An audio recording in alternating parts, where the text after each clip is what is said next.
Yeah, bounce. Okay. Baka malasi kami yung ginagawa mo.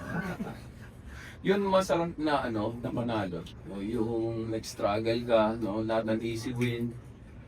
You just try to find ways to compensate for your siguro mga disadvantages namin sa laro.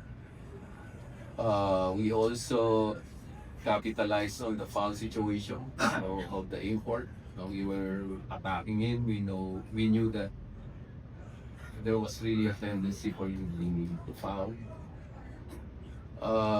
Jalen also came up with big shots. And ano lang,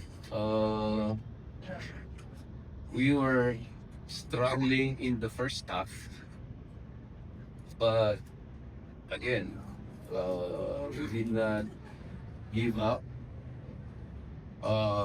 My feeling was we were kind of relaxing with our record. Naka 7-0 kami, tapos natalo kami.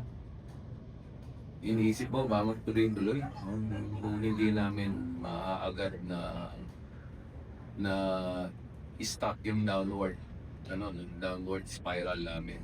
So, it's a good win. Same time, these guys, couple of conferences ago would not have won a game like that. Pero ngayon, alam na nilang paano yung manalo yung ganang klase nila.